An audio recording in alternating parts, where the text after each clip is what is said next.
Bienvenidos, bienvenidas nuevamente a esta segunda instancia de la sexta versión de la Escuela de Verano del Centro Edu Inclusiva.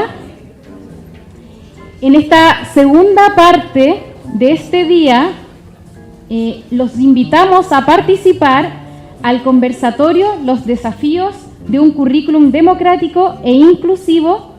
Conversemos. En este espacio tendremos la valiosa participación de Viviana Castillo, quien es coordinadora nacional de la Unidad de Currículum y Evaluación del Ministerio de Educación, quien además lideró la actualización curricular vigente que fue una fuente de inspiración para esta sexta versión de la escuela. Por lo tanto, es un honor para nosotros y nosotras tener a Viviana, que va a conversar con nosotros y nosotras, quien dialogará y hará como maestro y maestra de ceremonia. En esta ocasión, invitados, invitadas, será nuestra directora Verónica López y también nuestro director de la línea o investigador principal de la línea 8, Luis Osandón, que los invito y las invito a pasar con un gran aplauso. Los recibimos.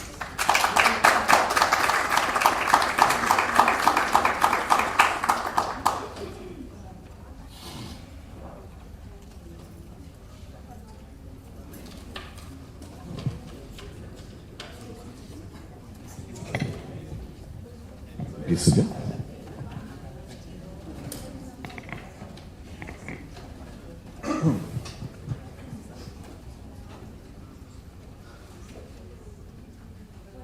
Todavía es buenos días, ¿no? Me parece. Sí. Bueno, vamos a hacer este ejercicio de reflexión conjunta, yo diría, la idea de una conversación más que una presentación desde el podio de Viviana. A propósito de lo que nos convoca en esta escuela de verano, sobre los sentidos de la educación, sobre esta tensión entre la construcción de lo común y las diferencias. Y la idea también es que en la medida que vaya avanzando la conversación, si alguien quiere intervenir, quiere interpelar o interpelarnos, bienvenido sea, digamos, porque me parece además que entre lo que aconteció ayer y lo que llevamos de hoy también hay mucho insumo, ¿no? Hay mucho elemento para reflexionar, pensar. Y en este caso, yo diría, muy contextualizado al escenario del sistema educativo chileno, de lo que está haciendo el proceso de actualización curricular, que como bien decía Elisa, le toca liderar a Viviana como coordinadora nacional, con cierta novedad también, ¿no? que tiene que ver con abrir el proceso de actualización curricular, ¿verdad? Nuestra trayectoria de cambios curriculares en las últimas décadas ha tenido que ver con una presencia muy fuerte del Estado, de los equipos técnicos y de la academia, ¿sí? Fundamentalmente. Como que los especialistas de las distintas disciplinas y asignaturas inciden o opinan o demandan también muchas veces, ¿verdad?, cosas al currículum, ¿verdad?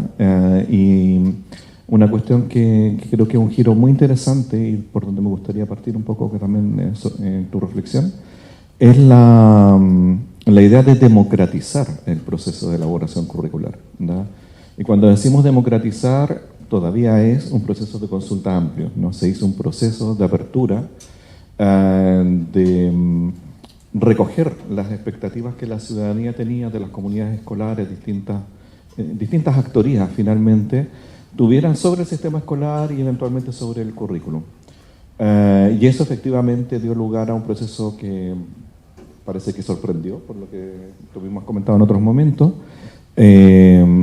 porque más de 830.000 personas, digamos, se involucraron en ese proceso el año 2023, ¿no? La primera parte del 2023, si no mal no recuerdo. Entonces, Eso trajo nuevos aires, nuevos insumos, nuevas pistas acerca de cómo configurar el currículum escolar de primero básico a segundo medio, que no es poco, ¿da? De hecho, un ejercicio bien exigente porque es prácticamente toda la trayectoria escolar. Entonces, y aquí cierro esta introducción para empezar esta conversación, ¿no? ¿Qué lecciones, ¿no? ¿Qué aprendizajes deja ese ejercicio de democratizar el ejercicio de construcción curricular?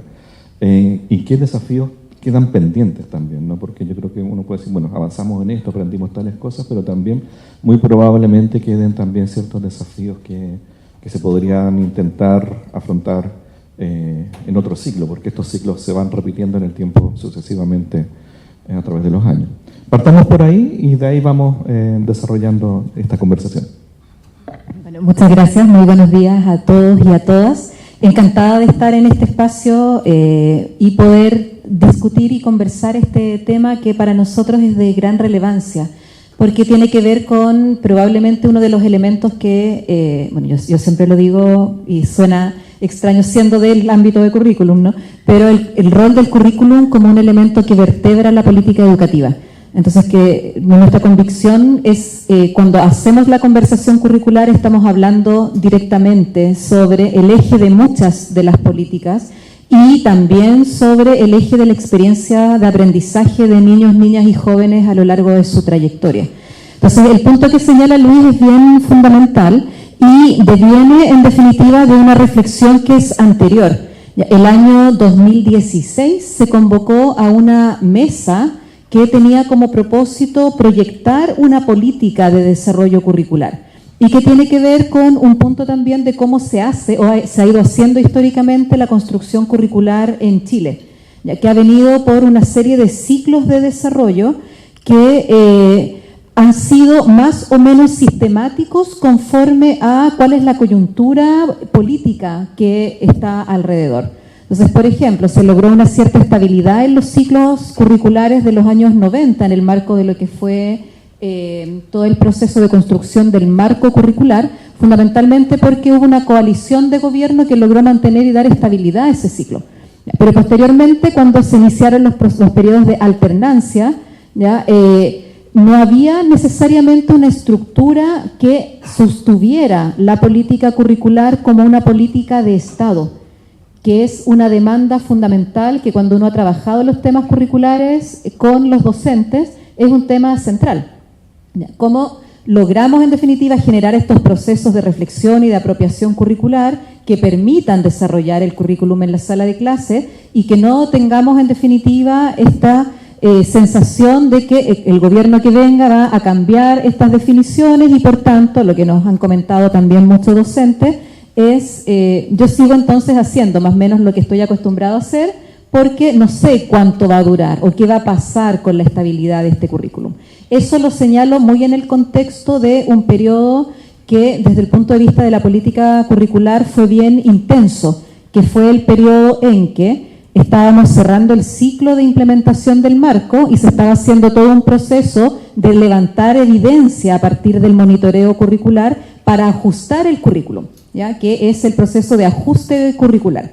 Probablemente quienes estábamos en aula por ahí por fines de los 2000, 2009, 2008, vimos este proceso muy de cerca porque en definitiva se recogió todo lo que había sido la implementación del marco y la idea era poder ajustar las asignaturas a partir de esa evidencia para tener un currículum que fuera sensible a las necesidades de ese sistema.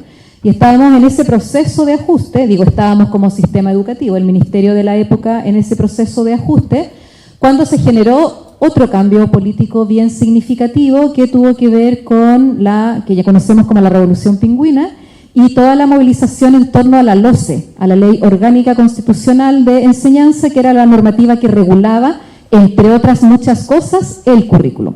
Y se produjo entonces el cambio hacia la Ley General de Educación, que es la normativa que nos rige actualmente. Y esa ley mandataba también una modificación en la estructura curricular, que era pasar de marco a bases curriculares, que es lo que tenemos vigente actualmente.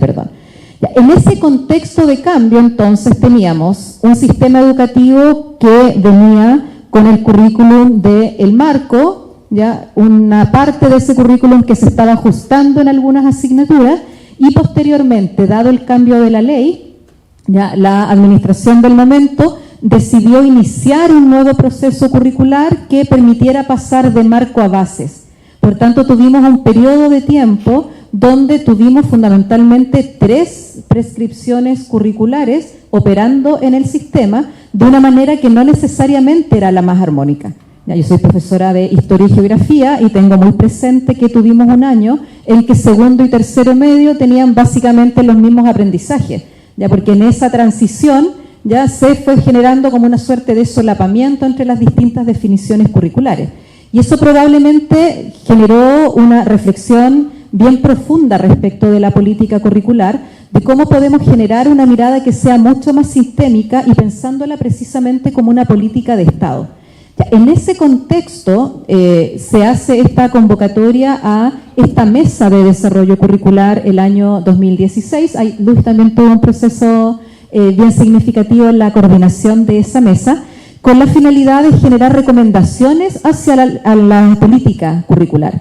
Y dentro de esas recomendaciones hubo varias que son bien relevantes para el proceso que los convoca. Y acá vuelvo a la pregunta, perdón la vuelta medio larga, pero me parecía necesario el encuadre. Ya, en ese documento de recomendaciones para la política, había una recomendación bien central que tiene que ver con cómo poder generar procesos de diseño curricular que logren equilibrar 2 dimensiones que son fundamentales: la dimensión técnica con la dimensión participativa, de manera de poder contar con definiciones curriculares que sean rigurosas en lo pedagógico, pero también legítimas en lo social. ¿Ya? Y para ello, ¿cómo se pueden entonces considerar procesos de participación de las comunidades educativas que permitan que la conversación curricular no sea vista como una conversación que se hace solo entre un equipo técnico o un equipo académico, sino que también logra traer a la discusión curricular lo que está ocurriendo en las salas de clase, cuáles son las necesidades e intereses de las y los estudiantes, cuál es la percepción del profesorado respecto del currículum y cuáles son las necesidades también para contar con un currículum que responda precisamente a el contexto y a las diversidades presentes en el sistema educativo. Y con ese desafío nosotros asumimos la unidad de currículum y evaluación el año 2022 en un contexto que además era bien complejo. Se nos olvida, pero veníamos ese año recuperando la presencialidad, no quiero decir la normalidad, veníamos recuperando la presencialidad post pandemia. Habíamos estado 2 años con el sistema educativo con clases a distancia. Estábamos con un sistema sumamente impactado en lo emocional, en la convivencia, en los aprendizajes, en todas las dimensiones. Y una de las labores fundamentales que nosotros nos planteamos como unidad fue poder diagnosticar qué estaba ocurriendo en términos curriculares y evaluativos en el sistema educativo. Y para ello convocamos a un primer proceso de participación, que fue un proceso que hicimos todavía en los marcos del distanciamiento social. O sea, con harto telemático, me acuerdo, tenemos ahí harta evidencia de las personas con mascarillas, en fin, donde hicimos un diagnóstico que considerase tanto una dimensión cuantitativa como también una dimensión cualitativa con grupos de discusión en los distintos contextos de implementación curricular. Es decir, tuvimos educación de jóvenes y adultos en contextos de encierro y en contextos tradicionales, tuvimos aulas hospitalarias, tuvimos escuelas multigrado, escuelas técnico-profesionales, humanistas, en toda la diversidad del sistema educativo. Y a partir de ese diagnóstico surgieron 3 grandes conclusiones que son las que han estado orientando nuestra línea de trabajo. Una primera, que fue mantener un currículum priorizado. Ya recordemos que la priorización que se había generado en el contexto de emergencia terminaba en diciembre del 22, por tanto una inquietud que rondaba en el sistema que pasa en el 23. Volvemos a el currículum que regular como si acá no hubiese pasado nada, ¿qué decisión adoptamos? Y de ahí surgió una primera decisión que es mantener una priorización curricular que sigue vigente, pero con foco en el bienestar de las comunidades y en la reactivación de los aprendizajes. Una segunda conclusión fue la necesidad de actualizar el currículum vigente, ya pensando en un currículum que respondiese a algo que era muy transversal en ese diagnóstico.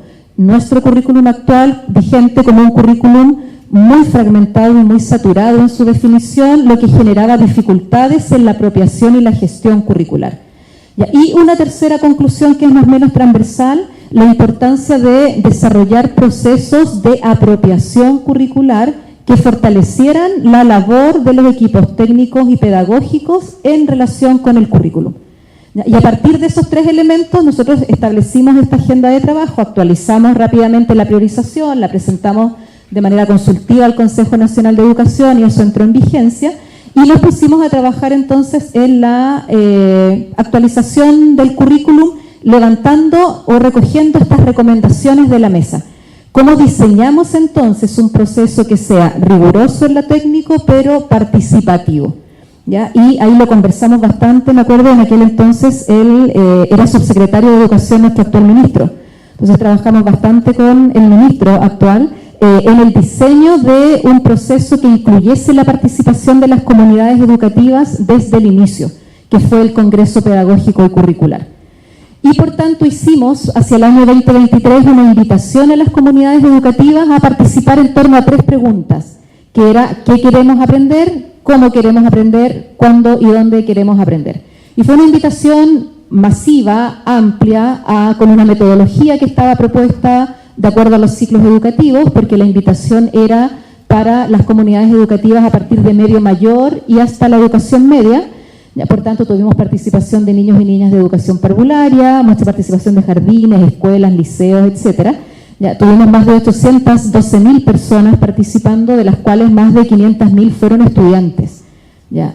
Y de esas conclusiones, que fue un proceso voluntario, ya, recogimos muchos insumos que han sido la base del diseño técnico de la actualización curricular.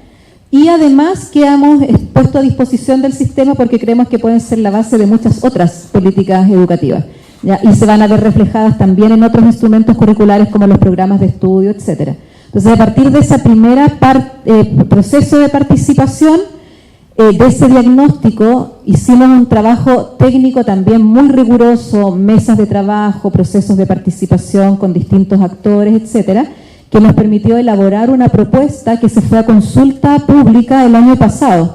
Ya la presentamos a consulta en junio del año pasado, y acá una consulta más focalizada específicamente en docentes, universidades y instituciones vinculadas al ámbito de la educación, donde también tuvimos una participación bien masiva, más de 112.000 docentes, lo que también es un número súper interesante. Y a partir de eso, y con esto cierro para no tomarme todo el tiempo, a partir de eso ajustamos la propuesta que se fue a consulta a partir de muchas recomendaciones, siendo en general una propuesta muy bien valorada. De todas maneras había muchos elementos que precisar, y esa propuesta ingresó al Consejo Nacional de Educación en el mes de diciembre para su aprobación. Ya, recordemos que en nuestra institucionalidad el Ministerio no tiene la facultad de aprobar el currículum, sino que el Ministerio hace una propuesta y es este organismo autónomo, que es el Consejo Nacional de Educación, quien la aprueba o formula observaciones. Por tanto, estamos en esa etapa de la propuesta presentada y a la espera de las observaciones del Consejo para seguir con el proceso que nos permita llegar al sistema educativo con un mejor currículum para estos 10 niveles educativos que estamos actualizando. Muchas gracias, Viviana, y gracias por estar aquí también con tu equipo. Estamos muy agradecidos. Quisiera retomar este hilo de conversación para preguntarles por los contenidos de los resultados de ese proceso participativo democrático de consulta, cuyo resultado en número a todos nos sorprendió. Nosotros como Centro de Inclusión también participamos, enviamos a la plataforma, hicimos nuestra ronda interna de preguntas, y luego también el Consejo Académico visualizamos e interpretamos los resultados. Entonces tenemos nosotros como nuestra visión, que ayer un poco comentábamos qué es lo que nos sorprendió a nosotros, pero queremos preguntártelo a ti. ¿Qué es para ustedes? ¿Cuáles fueron los principales resultados? ¿Cuáles de esos los sorprendió, no lo esperaban? ¿De qué manera eso se recoge en la actualización de las bases curriculares actualmente? ¿Cuál fue entonces el proceso de ajuste después de la consulta? Yo también participé en la consulta que hicieron a las universidades para la asignatura de orientación. Entiendo que Paula Escorraca también participó.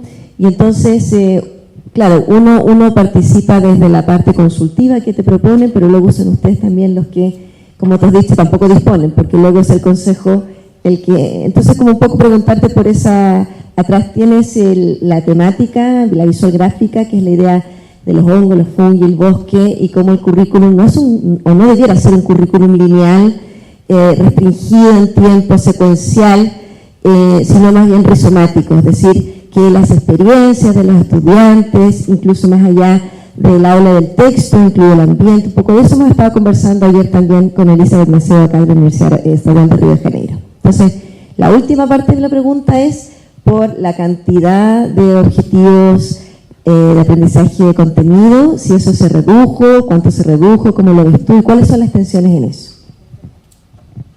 Las conclusiones del Congreso Pedagógico, yo creo que en algunos aspectos nos sorprendieron y en otros vinieron a reafirmar probablemente muchos diagnósticos compartidos.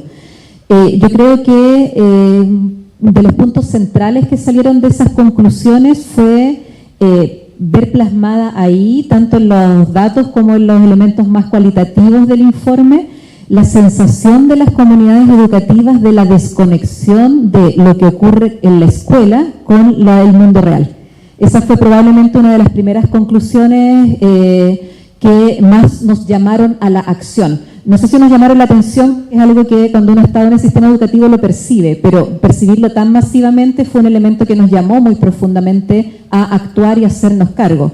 Esta sensación, en definitiva, de que lo que se está aprendiendo en las distintas asignaturas no dialoga con los intereses y con las necesidades de los estudiantes, no solo en sus contenidos, sino en la forma de cómo se aprende. ¿Ya? Fue muy interpelador la pregunta del cómo queremos aprender. Y en general ese cómo queremos aprender es no mirándonos a las nucas en una sala de clase donde no tengo posibilidad de interactuar con mis compañeros y compañeras o donde no tengo protagonismo.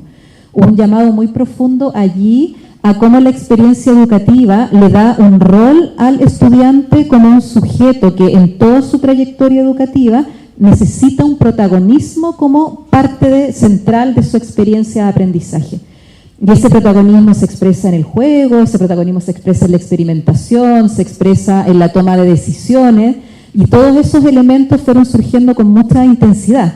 Lo mismo en los espacios pedagógicos, hubo un llamado y una conclusión muy fuerte a no pensar solo el interior de la sala de clases como un espacio de aprender, sino el espacio completo de la escuela, el patio, la biblioteca, el gimnasio, el laboratorio, etcétera, pero también el espacio fuera de la escuela. Entonces, ¿cómo conectamos la escuela y la ponemos en diálogo con el entorno y con los problemas sociales, con lo que está pasando alrededor? Y eso se conectaba mucho en la dimensión del qué queremos aprender, porque probablemente las principales conclusiones en torno a ese qué tenían que ver con aprendizajes que resignificaban la relación de los estudiantes con lo social. ¿Ya? Entonces había una dimensión muy fuerte en lo que tiene que ver con el aprendizaje de habilidades que les permitiesen interactuar con otras personas y comunicarse con las personas.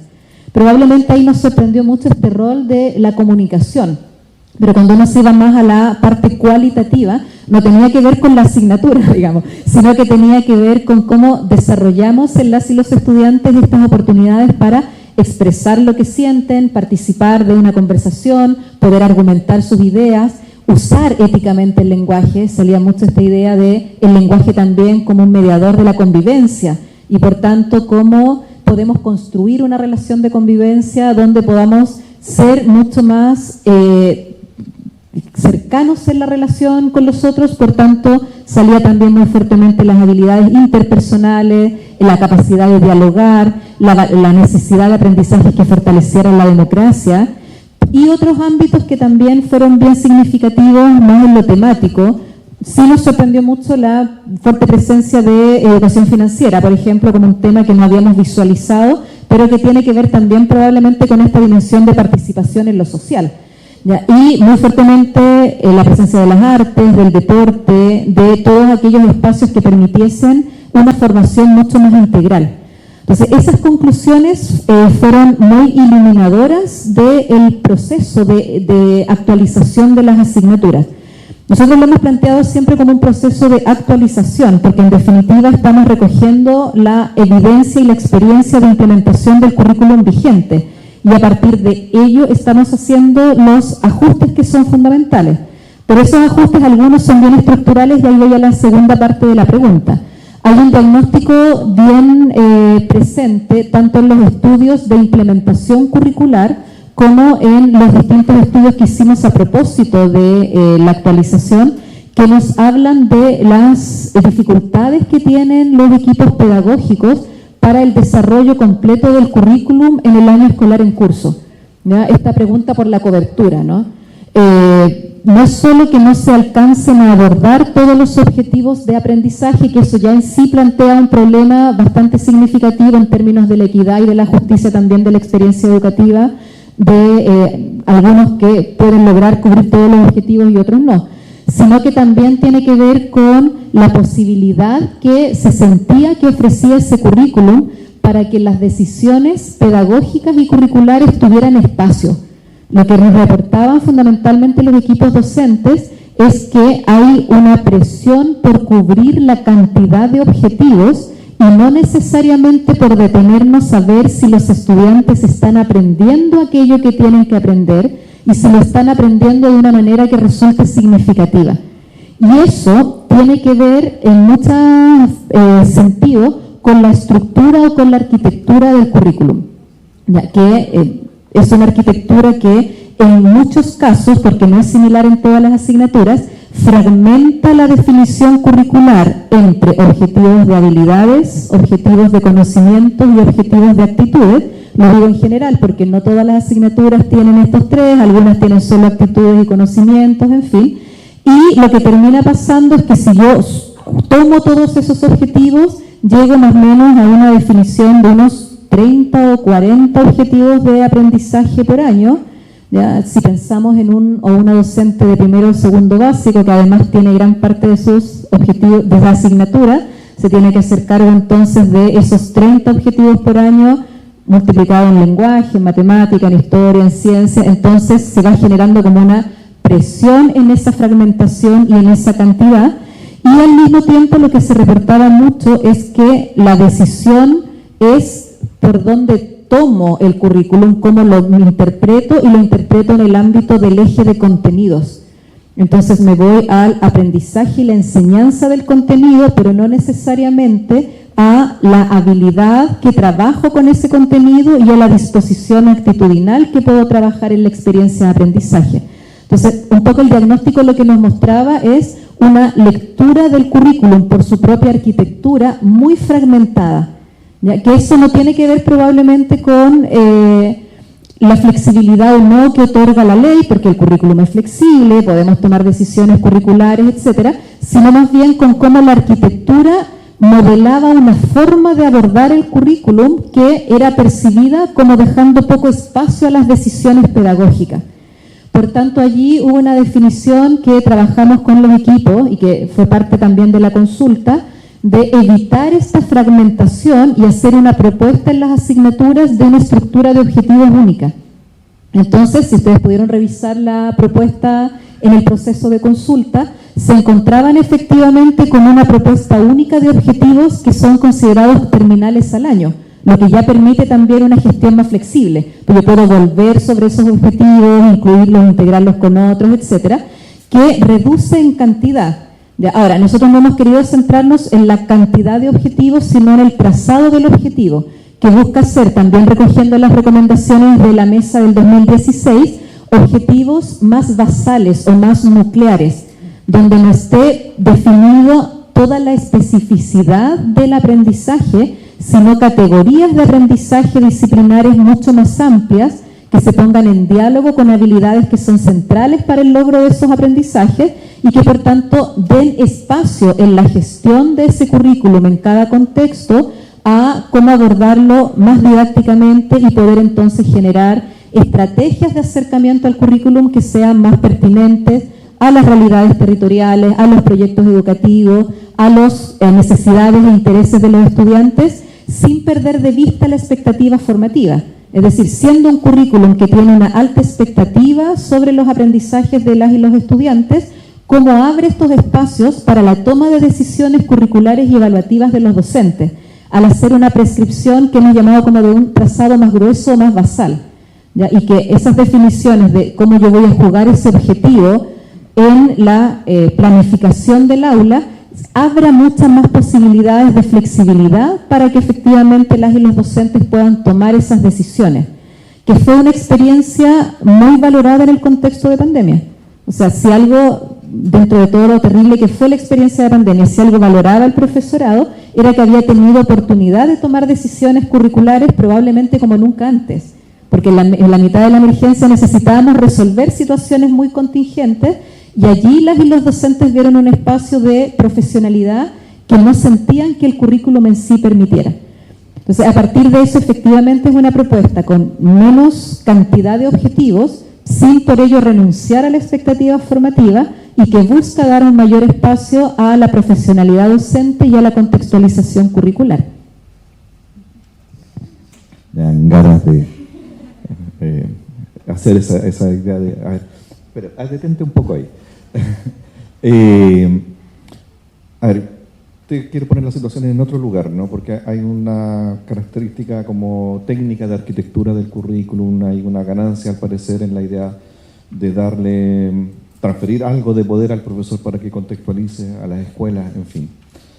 Pero desde la lógica más global, y con el máximo de autocrítica y reflexividad posible, este es un currículum que da cuenta de los tiempos que estamos viviendo y que estamos por vivir,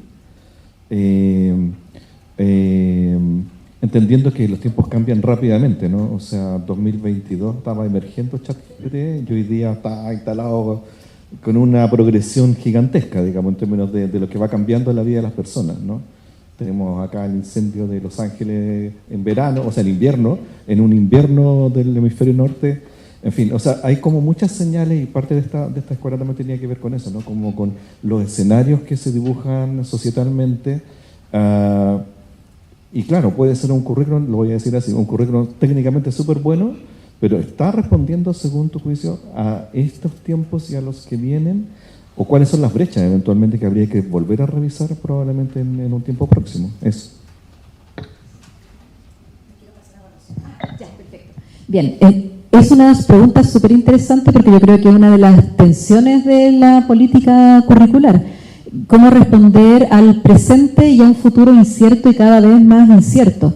Y claro, creemos, o creo, para hacerme cargo más directamente de la respuesta, que hay un esfuerzo por responder a muchas de estas demandas, y allí el proceso participativo fue fundamental, porque nos fue poniendo muy la pelota en el piso respecto de temáticas que probablemente desde lo académico eran visualizadas, pero no necesariamente todas. Vuelvo a plantear este ejemplo de educación financiera, que fue probablemente muy sorprendente.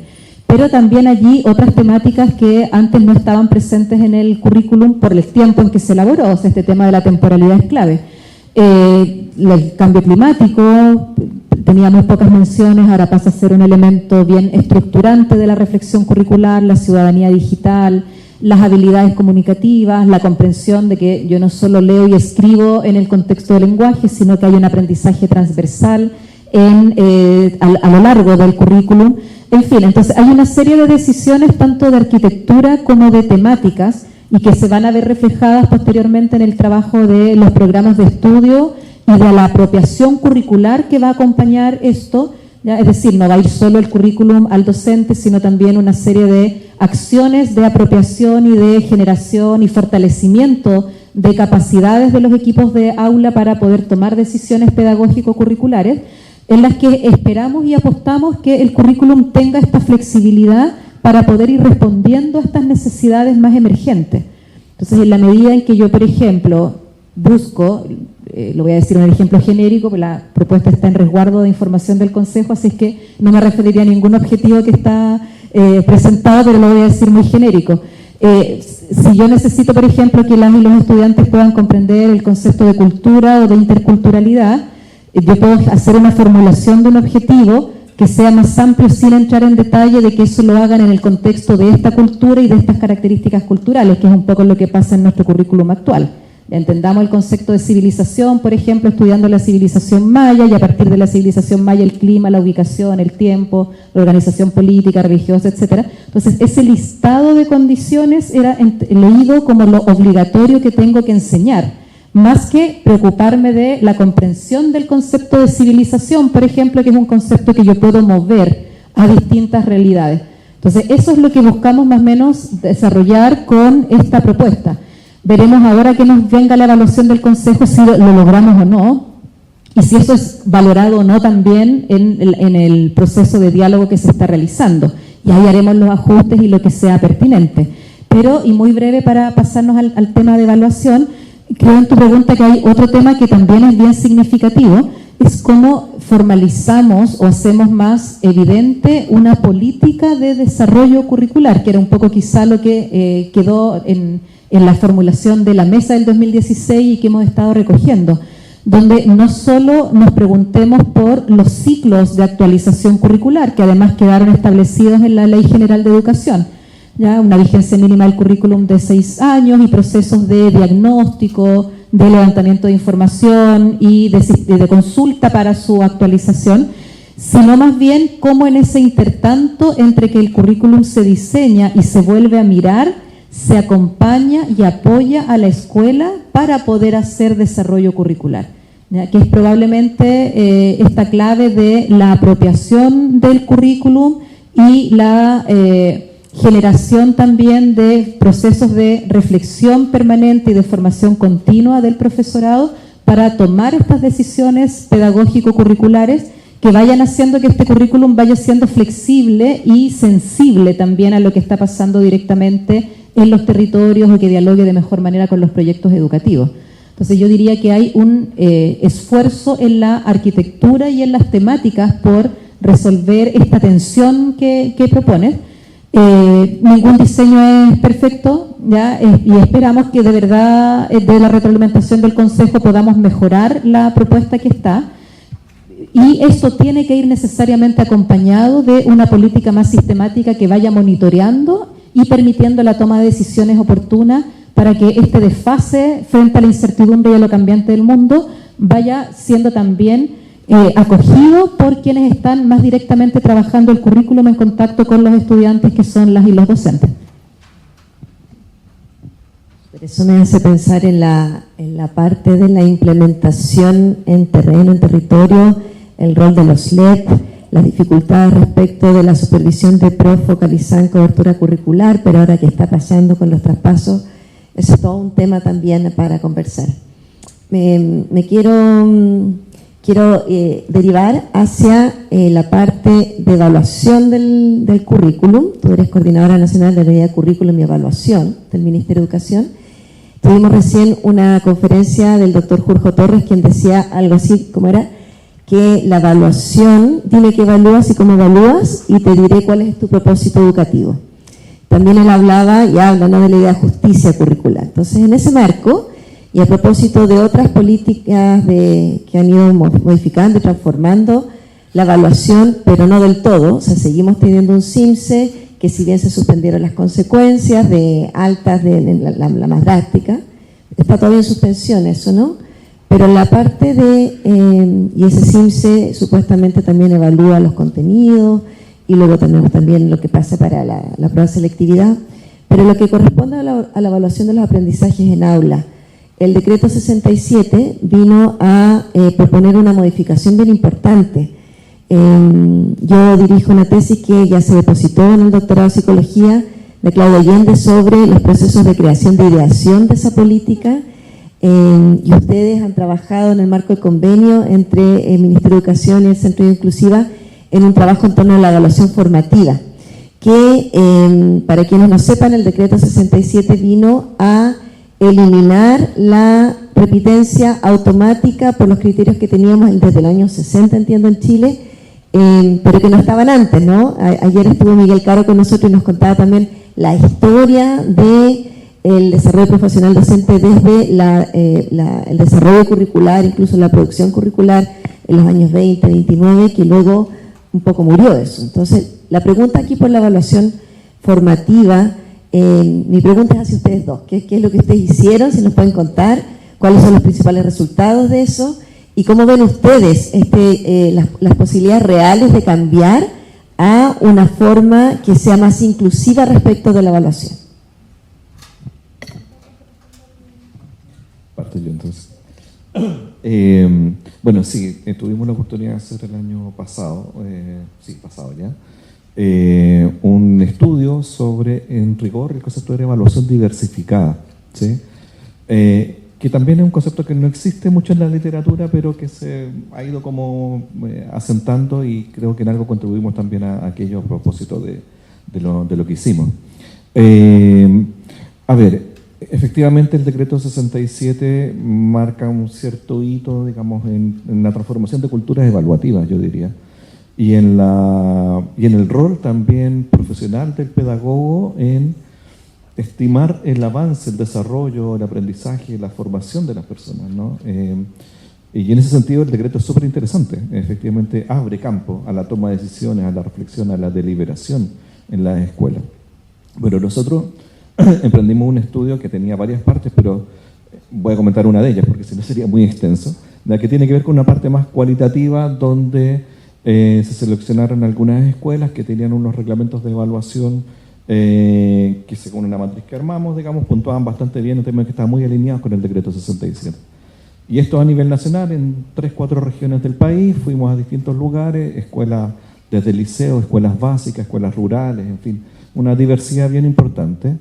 Y lo que encontramos ahí, dicho bien en breve, bien en síntesis, es que hay subterráneamente, yo diría, un proceso de aprendizaje en la escuela, ¿verdad? Respecto de cómo salirse de esta idea de la nota como una calificación que es parte del sistema de administración del sistema, ¿verdad? Que permite la reprobación, la promoción, en fin, que era básicamente lo que se tenía previamente. ¿Y qué significa esto de estimar? Y ahí me gusta a mí en lo personal usar mucho el concepto de estimación. O sea, cuando uno evalúa, eventualmente puede calificar, pero de por medio siempre va a haber una dimensión cualitativa, una estimación. Jorge lo dijo hace un rato atrás, ¿no? O sea, un momento puede ser 3 puntos y en otro puede ser 4, ¿sí? Porque estaba en una situación un día y después estoy en otra. Entonces, esa idea de la objetividad, ¿no? De la calificación, en fin, que uno debe tender a aquello, pero no, eso no significa que uno está midiendo realmente. Estamos en relaciones humanas, digamos, hay subjetividad, interpretación, en fin. Y lo que quiero decir es que lo que recogimos de lo que se decía en las escuelas cuando les preguntábamos, hicimos focus, entrevistas a directivos, a estudiantes, a profesores, ¿verdad? Es que esto obligaba a conversar, ¿verdad? Obligaba a discernir, obligaba a conversar con el profesional del PIE, ¿verdad? A desarrollar materiales, a comprender la clase de un modo distinto, a algo que también apareció ayer con Natalia Caniguán, digamos, esto de visibilizar las diferencias, ¿no? O sea, del aula homogénea, que son todos octavos básicos, matemáticas, a un grupo diverso con distintas trayectorias, expectativas, logros, en fin, y que por lo tanto implicaba poner atención, ¿no? a eso que estaba ocurriendo. Pero que tensionaba, y también lo señalaban con mucha fuerza, de que la escuela está hecha para lo común y está hecha para uniformar o homogeneizar los grupos, ¿sí? Entonces, para mí es octavo básico, ¿sí? Y me va fácil porque tengo 4 octavos básicos, 5 quintos, en fin, y por lo tanto yo llego a un curso para tratarlos más o menos como iguales.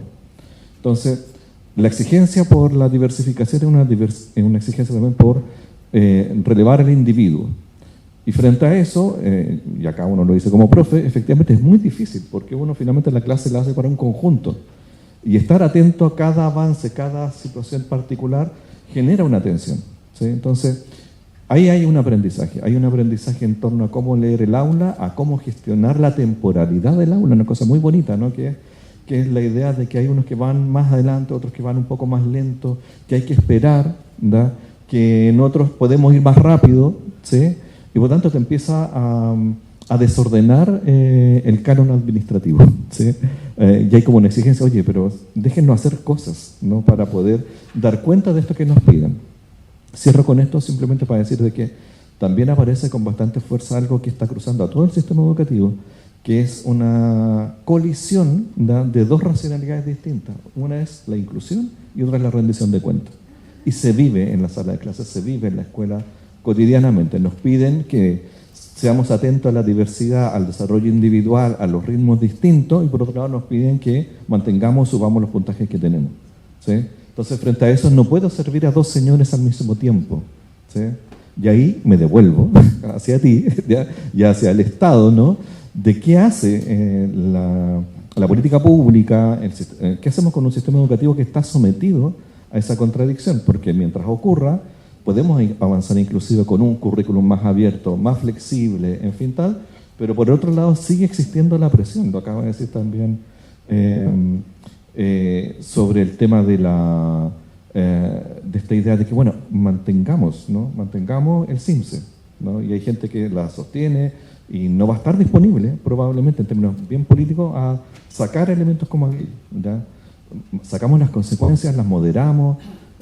Hace unos días atrás yo te planteaba el tema de la Ley General de Educación, o sea, si uno no saca o no desactiva ciertos elementos normativos hoy día del diseño de política educativa, no vamos a poder avanzar en esta otra agenda, me parece.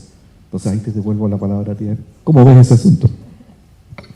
Sí, efectivamente hay una tensión que señala, que está implícita tanto en lo que comentaba Verónica como Luis, que es efectivamente la situación bien particular que tenemos nosotros como país de un sistema de rendición de cuentas de altas consecuencias, ¿ya? Porque no es solo la rendición de cuentas, sino probablemente el factor que genera una mayor dificultad son las altas consecuencias asociadas, porque efectivamente la percepción de la necesidad de tener información de los logros de aprendizaje para la toma de decisiones de política, que es en teoría el objetivo central del CIMSE, es una situación que incluso puede ser súper deseable. Yo necesito saber, por ejemplo, si las y los estudiantes están logrando qué nivel de lectura en cuarto básico para tomar decisiones a nivel de sistema y poder eventualmente focalizar apoyos o tomar decisiones, etcétera.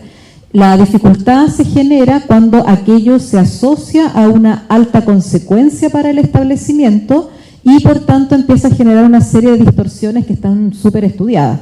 Entre ellas la reducción curricular, porque sabemos que ocurre también que en la finalidad de preparar o fortalecer la prueba también se toman decisiones curriculares que son bien complejas.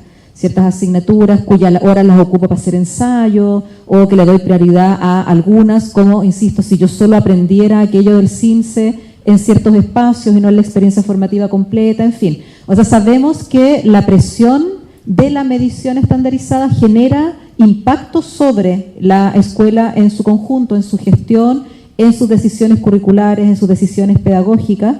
Y ese es un punto que se está mirando efectivamente también a partir de cómo se puede mirar o modificar la ley, en este caso de aseguramiento de la calidad, para poder mirar con mucho más detalle estos efectos no deseados, que ahí coincido con Luis en que en definitiva responden a una perspectiva también política de cómo se entiende el rol de la accountability en la mejora educativa, ¿ya? Detrás de la ley efectivamente hay una teoría de cómo las escuelas cambian o mejoran. Y en definitiva, probablemente lo que hay que discutir o problematizar es si esa teoría se ha evidenciado o no. En todos los años que llevamos probablemente ordenando, hemos tenido efectivamente mejora o no por la presión, tiene más efectos deseados o no deseados, y esa sería una conversación que como sociedad sería súper deseable dar. ¿Ya? Acá no es eliminar o no las consecuencias por eliminarlas, sino más bien pensar en una mirada mucho más sistémica y a partir de ahí poder hacer un debate educacional que en los tiempos actuales es súper complejo de levantar, pero que sería súper deseable en términos de cómo mirar sistémicamente las señales que se dan. ¿Ya? Eso mismo lo traslado hacia la discusión del aula, porque también ahí ambos usaron un concepto con el que yo estoy totalmente de acuerdo, que es el concepto del cambio de la cultura evaluativa. ¿Ya? Y ese es un tema que hemos ido viendo desde que está vigente el 67, que no es tanto tiempo atrás, pero es harto tiempo atrás en términos de su implementación. Nos siguen llegando preguntas ¿de verdad el estudiante que tiene lenguaje en rojo puede pasar de curso?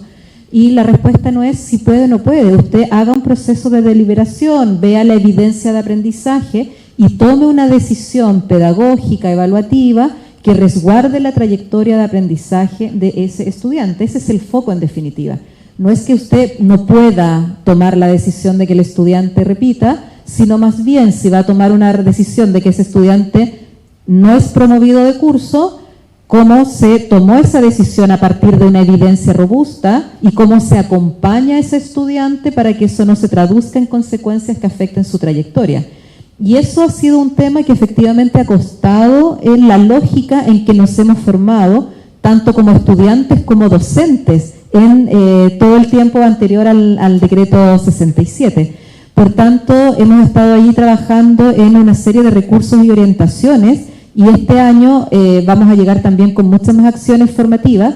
El tema de la evaluación formativa es una preocupación súper central de nuestra subsecretaria, que además fue coordinadora de la UCE en algún momento, por tanto tiene el tema de la evaluación muy en su preocupación, porque está la comprensión de que la evaluación, y acá también coincidiendo con lo que comentaba Jorge antes, marca mucho de la vivencia educativa y marca mucho de cómo el currículum se vive, ¿ya? Porque efectivamente es una dimensión central. No en vano el currículum lo podemos mirar en la lógica de lo que se aprende, se enseña y se evalúa, siendo la evaluación un elemento muy marcador de las decisiones curriculares.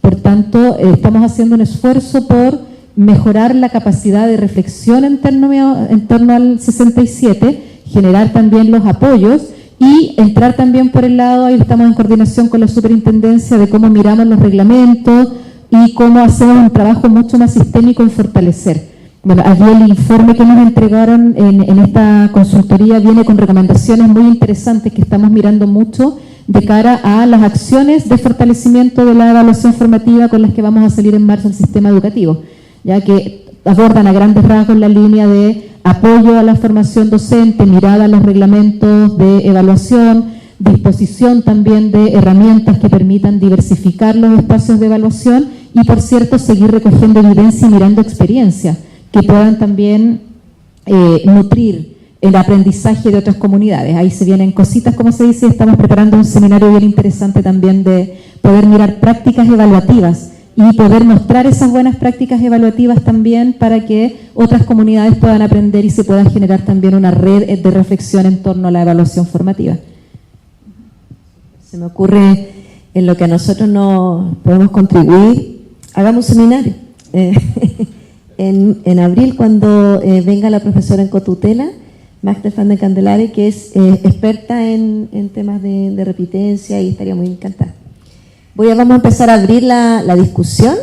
Yo voy a plantear dos preguntas que si quieren las responden o no, pero tienen que ver con cosas que han estado dando vueltas en el ámbito del área de incidencia en política pública, que es parte también del área del centro. Tenemos investigación, formación y políticas públicas. Entonces ayer José Saúl nos contaba, que ahora les contamos, parece a ustedes, una noticia en desarrollo, que es que el Senado, la Comisión de Educación del Senado, aprobó en términos generales un proyecto de ley respecto a evaluación formativa y que tiene que ver con eliminar como las notas de primero a cuarto. Entonces, ¿qué opinión tienen de eso?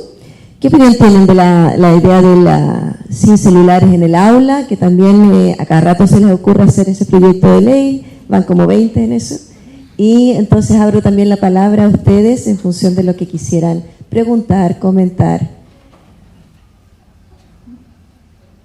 Vamos a hacer rondas, ¿ya? De 3, 4, contestamos y siguiente ronda.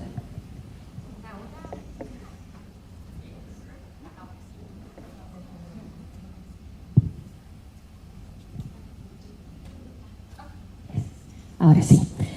Hola, muchas gracias Viviana por estar acá. Yo soy Fabiola Otárola, soy investigadora del Centro de Educación, del Centro de Investigación para la Educación Inclusiva. Trabajo en la área de prácticas de aula y escuela para la inclusión. Y tenemos hoy día actualmente 7 escuelas con las cuales hemos estado trabajando en forma longitudinal, por supuesto con todas las comunidades educativas, gestión, estudiantes, profesores, familia, etc. Entonces, salen varios de los temas y dan ganas de preguntar de 1000 cosas, ¿no? O sea, así como desde la evaluación que hemos estado trabajando con los profes hasta lo mismo que decía, ¿no? ¿Qué se aprende? ¿Para qué se aprende? ¿Quién enseña? Que también es algo que vimos antes. Pero me voy a centrar en una pregunta que ha estado dando vueltas en los directores de estas 7 escuelas, que tiene que ver con algo estructural, y es la jornada escolar completa. Para varios de los directores, la jornada escolar completa hoy día está siendo un problema, ¿no? Un problema porque la jornada escolar completa surge en un contexto del año 97, es decir, más de 25 años atrás, en lo cual el contexto social era distinto. La búsqueda también era tener a los estudiantes en un contexto seguro que pudieran aprender, ¿no? Pero que además pudieran aprender algo que ustedes comentaron, que eran poder aprender diversas cosas, ¿no? Arte, disciplinas de expresión, educación física más extensa, pero no ha sido así. O sea, actualmente se utilizan esas horas en matemática, ciencia, educación. Y esto se aprieta mucho más con una ley que tuvimos el año pasado, que es estudiantes con alguna condición TEA, en particular, al interior de la jornada. Entonces, los estudiantes con algún tipo de condición tienen que pasar una jornada escolar completa con una atención de esta envergadura. ¿Qué hacer? ¿Cómo hacerlo? ¿Cómo tratar? ¿Cómo ir a eso y responder? Eso. Hola, bueno, muchas gracias, Viviana, por estar acá con nosotras. También, como Fabiola, tengo muchas preguntas, así que voy a priorizar en 2. La primera tiene que ver con que yo creo que las comunidades educativas en general, y esto un poco también arrojaba el estudio que hicimos, están abiertas a los cambios, están con una predisposición a la diversidad, a innovar. O al menos yo, cuando fui a distintas escuelas, quedé con esa impresión. Pero lo que nos comentaban eran justamente por las condiciones de esa implementación, actualización o distintas reformas eventuales que pudieran haber. Entonces quería saber si ustedes, como ministerio, comunidad, cuando hacen estas propuestas, están teniendo también en consideración las condiciones de aplicación de estas normativas. Y la otra pregunta tiene que ver un poco con que justamente este congreso que ustedes realizaron pregunta 4 interrogantes, y al menos cuando yo lo leí, y un poco lo que hemos estado hablando en la escuela, ¿no? Echamos de menos esa pregunta del ¿para qué? ¿Para qué educarnos? ¿Para qué ir a la escuela? Entonces quería saber si lo omitieron, digamos, conscientemente o no se le ocurrió, o después lo sacaron, digamos, de las lecturas y de las respuestas, como eso.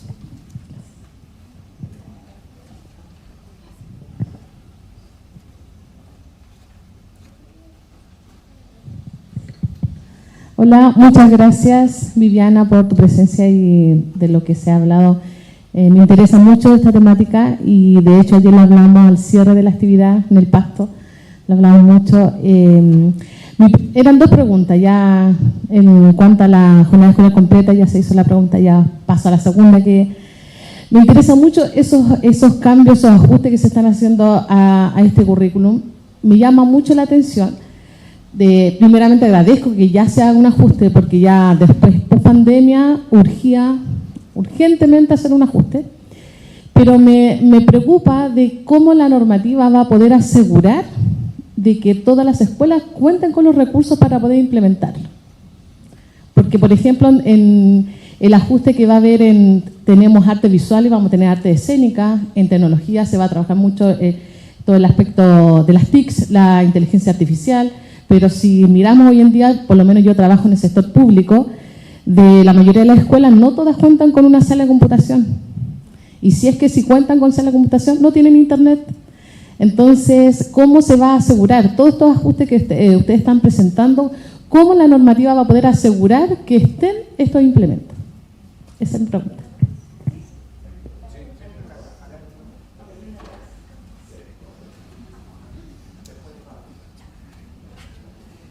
Bueno, saludarlos a todos, a todas, agradecer la presencia de Viviana acá, también soy profesor de Historia.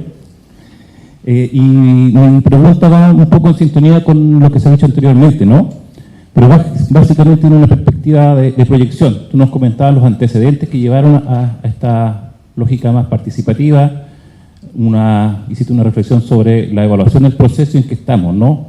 Que se está evaluando en el Consejo. Eso entiendo que tiene un tiempo no tan acotado, incluso todo el proceso puede terminar en un nuevo gobierno en su lógica de implementación, ¿no? Que es bastante complejo pensarlo así. Y también planteaste en esta categoría de política de desarrollo curricular una idea de matizar este concepto, poniendo énfasis en cómo se acompaña también a las escuelas. Algo que es coherente con lo que ustedes, si te seguí bien, en el planteamiento vienen trabajando, porque dentro de la línea de trabajo ustedes han desarrollado procesos de apropiación curricular en la escuela. Actualmente esté o no, digamos, este proceso en implementación. Entonces, si uno cruza ese planteamiento, es decir, una política de desarrollo curricular entendida también como una línea que acompañe las escuelas, con esta idea de una nueva arquitectura curricular que se está perspectivando, en donde se plantea la idea de la autonomía del trabajo docente, o por lo menos que los profes tengan mayor, digamos, espacios para desarrollar el currículo, no solamente una lógica de implementación muy prescriptiva. Entonces, evidentemente, ahí hay una proyección que a mí como Wolfram me interpela, ¿no? ¿Cuáles van a ser un poco los factores marcos? No solamente pensado en este apoyo en una lógica de apropiación o de perfeccionamiento de los profes, sino que también en una perspectiva de organización del trabajo, organización del tiempo de los profesores y las profesoras, porque yo puedo tener una nueva perspectiva curricular, pero nosotros sabemos que estas reformas pasan, digamos, en un plano muy estructural, pero si no se cambian, en mi experiencia también, elementos de factores marco, y no estoy pensando a lo mejor modificar absolutamente las horas lectivas o no lectivas, sino que tienen que ver con la organización del tiempo del trabajo. Que se aseguren, por ejemplo, que en los consejos de profe, 1 o 2 al mes, sean espacios de reflexión pedagógica a la luz de esta nueva arquitectura. Entonces, sabiendo la complejidad de la proyección, ¿cómo lo ves tú ahí?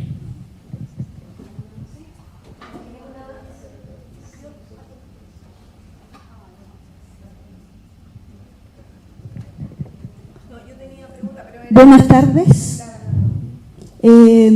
Soy Loreto Muñoz, profesora de Educación Diferencial, y me preocupa, como a todas las anteriores, la tensión que hay en la política en estos dos espíritus, la rendición de cuentas y esta flexibilidad curricular, que desde una lógica de una educación inclusiva es necesaria la flexibilidad curricular.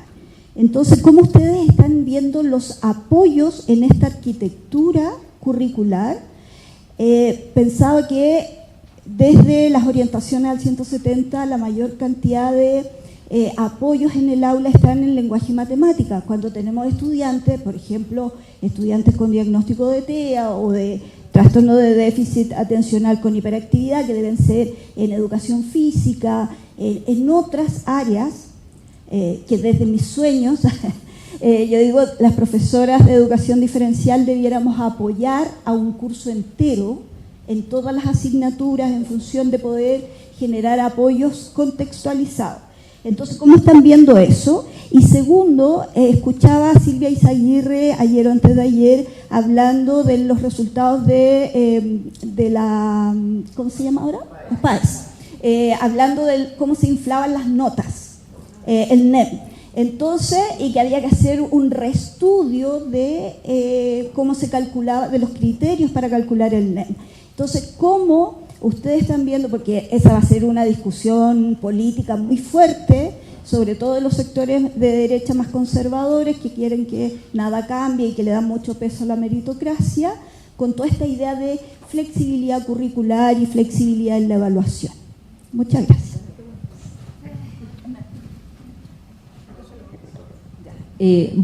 Súper buenas preguntas todas, ¿ya? Y son temas que también nos han preocupado y de los cuales esperamos ocuparnos en este proceso.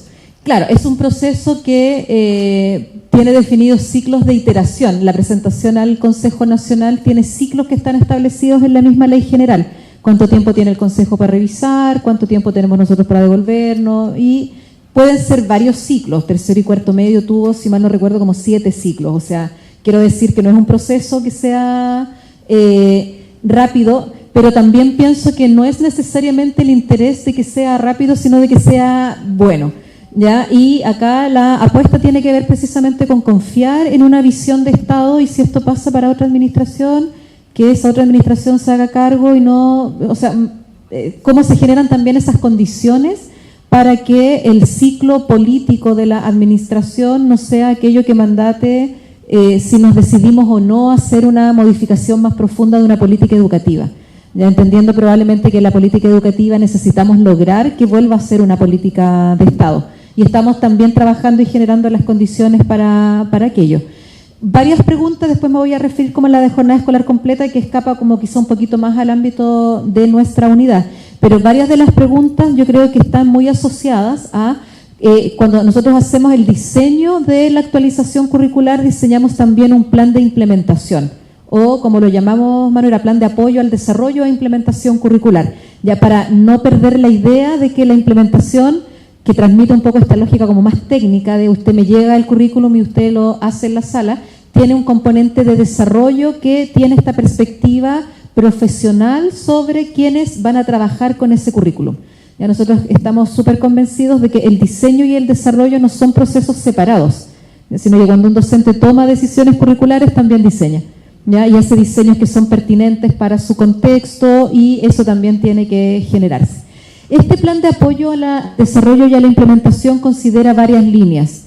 Ya las voy a decir muy brevemente por razones como de tiempo, pero considera toda una línea de trabajo con formación inicial y continua. O sea, estamos en conversaciones con las universidades, con la CNA, etcétera, en términos de cómo miramos más a mediano y largo plazo los desafíos que tienen. Por ejemplo, alguien los comentaba por ahí respecto de artes escénicas, de tecnología, que no son solo temas de cómo formamos al docente que está en el servicio, sino de cómo generamos formación de docentes. Ya, tecnología probablemente es una de las áreas más ejemplificadoras de esto, porque no tenemos formación de docentes de tecnología. Ya habitualmente los docentes de tecnología se reconvierten en profesoras y profesores de tecnología en función de sus cargas horarias, de sus intereses o en fin. Por tanto, hay una línea bien relevante que interpela a la formación inicial, pero también a la formación continua, y ahí nos articulamos mucho con CPIP en términos de cómo proveer una oferta que sea coherente, que sea consistente, que atienda también a estas necesidades. Lo mismo en la articulación con las otras unidades del Ministerio. Hemos trabajado muy de la mano con el Centro de Innovación del Ministerio de Educación, con el CIM, para todo el ámbito de tecnología y en todas las líneas que tengan que ver también con la llegada de tecnologías a la escuela. Ya el CIM es como el ex enlaces, ya es como el padre del enlaces, es como el padre del CIM, digamos. Entonces estamos trabajando muy articulado con ellos en esa línea, y trabajamos ahí muy en conjunto todo el enfoque de ciudadanía digital y de innovación para el aprendizaje. Quiero decir que hay una mirada a que el currículum necesita de apoyos para el despliegue, ¿ya? Y algo que hemos recogido harto del sistema es autonomía sin apoyo es abandono, ¿ya? Entonces tenemos que generar esos espacios, pero entregar los apoyos necesarios a las comunidades que lo van requiriendo en sus distintas particularidades, y a partir de eso ir fortaleciendo la implementación. Por tanto, estamos pensando en un ciclo de implementación que es pausado, que toma tiempo, que permita adecuar los ritmos de la escuela y que tenga un componente bien relevante también en lo normativo. ¿Ya? Lo que comentaba la colega por ahí del 170, estamos mirando también el 83, estamos mirando sistémicamente toda la normativa, y tenemos una percepción bien similar a la que tenía el colega de Historia, en términos de, hay marcos que probablemente son más complejos de mover, como tiempo lectivo no lectivo, pero hay orientaciones y trabajo que se puede hacer con los equipos directivos de ese tiempo lectivo no lectivo, cómo aprovecharlo bien. ¿Ya? Entonces estamos trabajando muy articuladamente en estos temas con la división de nuestro ministerio que trabaja directamente con las escuelas y con la supervisión, que es la División de Educación General, la DEG, en poder mirar estos aspectos de normativa y también de orientaciones directas al sistema. Y ese trabajo de apoyo al desarrollo y la implementación es un trabajo que va a partir este año. O sea, independiente del tiempo que tome el Consejo en aprobar las definiciones, hay acciones que ya se pueden ir anticipando para ir preparando el sistema para que efectivamente no quede como un muy buen currículum diseñado, muy bien inspirado, pero que no llega a transformar la experiencia formativa de las y los estudiantes, que es el punto central. Estamos también muy conscientes de la tensión que produce esta medición de altas consecuencias, ¿ya? Y ahí lo estamos trabajando más articuladamente con el resto del ministerio y también con la Agencia de la Calidad de la Educación, en cómo vamos mirando también los impactos que tiene el cambio curricular sobre la forma en que miramos más sistémicamente el sistema de aseguramiento de la calidad. Pero eso efectivamente implica una discusión que también es una discusión legislativa en gran parte. ¿Ya? Pero la idea es poder acompañar esta actualización del currículum con todos los dispositivos que permiten que llegue de manera efectiva a la sala de clase. Muy brevemente, jornada escolar completa. Estamos súper de acuerdo que hay un diagnóstico que también es diferenciado y después eventualmente podríamos compartir con alguna información que también hemos estado mirando respecto de también las diferencias de los sellos de los establecimientos, pensando en aquellos establecimientos que tienen estos sellos muy academicistas. Efectivamente su GEC se va a lenguaje, matemática y en la media hacia la preparación de la prueba de acceso a la educación superior. No obstante, en varios establecimientos públicos es bien interesante ver cómo orientan su GEC hacia artes, hacia deportes y hacia áreas de formación. O sea, yo creo que ahí también hay un espacio de cómo orientar mejor el uso de la jornada escolar completa. ¿Ya? Y eso también es un trabajo que estamos desarrollando con la División de Educación General, que ha tenido algunas experiencias piloto, y también con la educación pública, porque creemos que hay un espacio también allí para mirar la GEC de una manera mucho más integral. Yo no diría nada más. Quizás estamos acercando el tiempo. Si ustedes pueden ser muy breves en sus preguntas, entonces podemos hacer una siguiente ronda. ¿Les parece?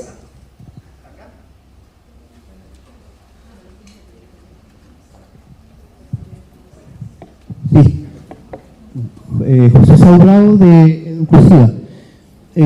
Voy a ser breve porque, pero no por eso menos profundo, en el sentido de que sinceramente, bueno, yo trabajo en incidencia en política pública, de lo que hace el centro en sus investigaciones. Y dentro de eso, sin duda me he dado cuenta de que hay una política pública que tiene que ver con la actualización curricular que está llevando a cabo este equipo, que está aquí representado por Viviana, que lo ha hecho muy bien. Yo quiero felicitarla públicamente, porque no es fácil encontrar iniciativas de política pública de esta envergadura que pasen, digamos, en el debate público con las tensiones suficientes para mejorar, para modernizar, en fin, digamos, adecuar, pero que van en un camino bastante seguro de llegar a buen puerto. Espero que ese buen puerto sea en esta administración, si no, también un buen puerto para que sea en una próxima administración, porque se trata de una política de Estado. Entonces, básicamente eso es lo que yo quería señalar.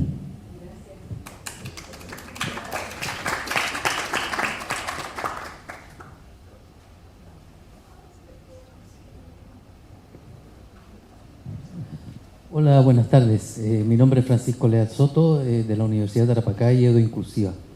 En primer lugar, quiero darle las gracias a los tres, porque ha sido recuperar la esperanza, escucharle conversar de esta manera y ver la mirada desde dentro de un proceso que uno ha visto bien de afuera. En mi caso ha sido así, ¿no?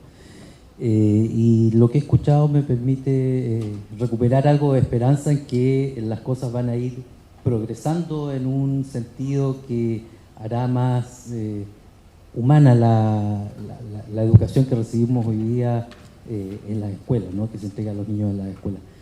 Pero a mí me gustaría ir un poco más allá, porque más allá de las sorpresas que dio este proceso por la cantidad de participación y por la profundidad de las participaciones, cuando nosotros le preguntamos a las personas, preguntamos, por muy interesantes que sean las preguntas, siempre respondemos en el lenguaje que sabemos usar, ¿no? Y sabemos hablar de asignaturas, de cursos, de contenidos, de objetivos.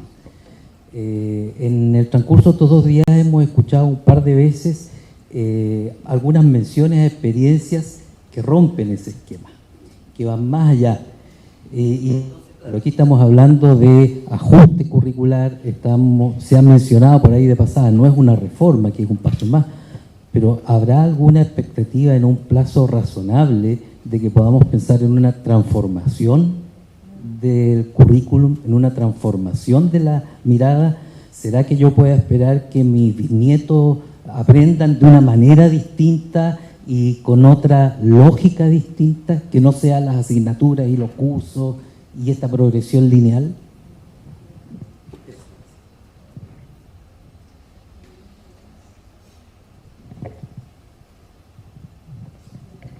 Buenas tardes, muchas gracias. Mi nombre es Héctor Paso, también trabajo acá en EDA Inclusiva y siguiendo un poco la línea de Francisco Leal, un poco el sentido de urgencia de estas transformaciones en torno al cambio del currículum, pensando absolutamente de acuerdo con la autonomía del Consejo, pero también en las decisiones que el propio Ministerio puede ir tomando en la coherencia sistémica de esta política.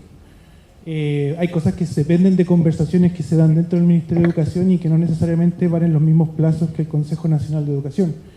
Y ahí una de las preguntas que me queda, a propósito de un cuestionamiento claro también a la formación que hace CPIP, es decir, finalmente cómo estamos hablando del acompañamiento a la apropiación de este currículum, cuántos años va a tomar hacer eso, si hoy en día las clases son online para los profes voluntarias, dentro también, y ahí hago dos preguntas muy concretas, y es la evaluación docente, ¿cómo va a cambiar en torno a esto? Sino, finalmente, ¿dónde están los incentivos? Si estamos pensando en mantener ciertas políticas de rendición de cuentas.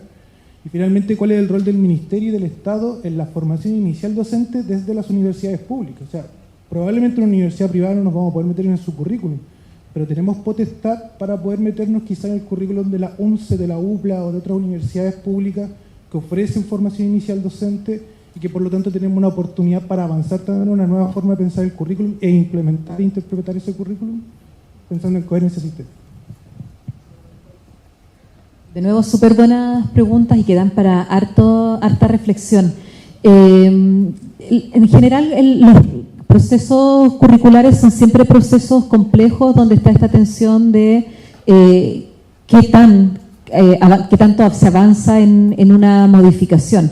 Y la lógica con lo que se mide, por eso hablamos efectivamente de una actualización, tiene que ver con cómo se va moviendo el vector hacia una orientación, pero efectivamente no es muy complejo hacer una transformación más profunda, especialmente en los tiempos que corren del debate educacional. ¿Ya? Uno puede mirar ejemplos. México actualizó hace poco su currículum en básica y pasó a una lógica más sin asignaturas. ¿Hubiera estado el debate educacional nuestro en condiciones de poder dar esa discusión? O más bien, la decisión que adoptamos fue cómo movemos el vector dentro de las asignaturas para avanzar hacia la interdisciplina, pensando en que ese vector pueda moverse en otro ciclo de ajuste hacia otro avance que pueda ir necesariamente ampliando esa lógica e ir saliendo probablemente de un currículum tan altamente clasificado y enmarcado como el que tenemos. Entonces, por ahí van un poco las preguntas y yo creo que ese ha sido también un desafío, recogiendo también la observación que nos hacían respecto del proceso. Se ha dado un debate que precisamente ha logrado hasta ahora, esperamos que siga así después de que nos llegue la información del Consejo, sin grandes distorsiones en la discusión pública. Salieron algunas columnas ahí que trataban como de ironizar con ciertos conceptos, pero el debate se ha logrado dar, creemos nosotros, en un marco muy de mirar esto con una altura de miras que nos parece positiva para la discusión curricular, ¿ya? Y en esa misma línea creemos que hay que ir avanzando como en esta lógica de ir moviendo efectivamente el vector en función también de lo que se va recogiendo, ¿ya? Porque acá se cruzan muchos temas, ¿ya? Y muchos de esos temas tienen que ver también con cómo está organizado más de fondo el sistema educativo. ¿Ya? Y estamos organizados, nuestra formación inicial está en muchos casos por asignatura, nuestros contratos de trabajo están por asignatura. Quiero decir que el currículum tiene la capacidad de impactar en muchas dimensiones que hay que calibrar muy bien al momento de pensar en los cambios y todo lo que implica. Y parte de eso, y ahí recojo un poco la pregunta sobre la formación inicial y continua, tiene que ver precisamente con eso, cómo vemos en el currículum la posibilidad de desafiar también la formación inicial, ¿ya? En las limitadas atribuciones que tiene el Estado para tener incidencia más directa en las definiciones que tienen las universidades de sus mallas de formación, ¿ya? Pero, por cierto, hemos tenido un trabajo bien interesante con las facultades de educación, que sabemos que no es solo resorte de las facultades, sino hay que mirarlo también más sistémicamente, respecto de cómo abordar este desafío y cómo el currículum va generando también una movilización hacia la formación. ¿Ya? Y también dentro de este plan de formación, lamento no poder dar mucho más detalles porque está en el Consejo con resguardo de información, pero esperemos eventualmente que esta no sea la única oportunidad que conversemos de este tema y pudiéramos ver precisamente el tema de la formación docente como uno de los aspectos clave para lograr la concreción del currículum en la sala de clase. Yo coincido con el sentido de la pregunta en términos de que si ese es un aspecto que abordamos débilmente o que dejamos sin una línea estratégica de trabajo, no va a llegar la actualización en su forma y fondo a la experiencia educativa de las y los estudiantes. Entonces creo que ahí se abre una ventana de oportunidad y de conversación que podemos seguir profundizando más adelante, y también con CPIP en la línea también de mirar los procesos de formación y de evaluación docente, que efectivamente también son muy relevantes para esta conversación. ¿Ya? Pero tenemos, yo creo, posibilidad todavía de poder armar una conversación más adelante sobre este tema, ya a la luz probablemente de una primera respuesta del Consejo que nos va a mostrar cómo se dio también el debate en ese organismo, que va a ser bien interesante para mirar la recepción de esta propuesta. Muchísimas gracias, Luis. ¿Quiere decir una última cosa y ya estamos? A modo de cierre casi. Yo recuperaría algo que dijiste hace un rato atrás, que tiene que ver con el currículum como un elemento estructurador del sistema, ¿sí? Y un poco en la conversación y lo que viene respondiendo, tiene fortaleza la idea, digamos, de que efectivamente empieza a mover ciertas cosas, o hace necesario mover ciertas cosas del ordenamiento que tenemos del sistema escolar. Pero también creo que, un poco recogiendo también la presentación de Jorge Torres, lo que planteó también Elizabeth ayer, en fin, me parece que también hay que interpelarnos a nosotros mismos, ¿no? O sea, esto, por mucho que uno quiera construir política nacional, y estoy de acuerdo, política de Estado, es también disputa, ¿sí? Es disputa de ideas, es posicionamiento, es un elemento, como dije en la mañana a primera hora, es un tema ético-político de cómo entendemos la idea de justicia, la idea de igualdad, en fin. Y en eso nuestras agendas de investigación, nuestras propias capacidades de agencia, dentro de este debate tienen que ser muy activas. No esperar que el Estado, acá la Viviana u otra gente, digamos, saque la voz por nosotros, digamos, sino que me parece que también tenemos un rol en este mismo espacio y en otros donde interactuamos para sostener argumentos y recrear también, ¿ya? No solamente criticar lo que nos parece mal, sino que también, un poco voy a traer acá a colación a Hugo Semmelmann, ¿no? La idea de pensamiento no parametral, ¿no? O sea, salgamos de esto, miremos los intersticios, recreemos ciertas comprensiones y algo de eso se va notando en el tiempo. Yo creo que eso es importante como recuperarlo, eso nada más. Bueno, muchas gracias a Viviana por estar acá, a nuestros invitados que la entrevistaron, Luis y Verónica. Yo creo que esto fue un ejemplo de cómo virtuosamente, cuando los tomadores de las políticas públicas, los elaboradores de las políticas públicas, la academia, los investigadores, también los que están en el aula se juntan, podemos reflexionar juntos y podemos pensar e imaginar una mejor educación para todos y para todas. Así que me gustaría un aplauso para todos y todas que hemos participado, pero especialmente para Viviana, que se ha dado el tiempo de estar acá compartiendo con nosotros y con nosotras.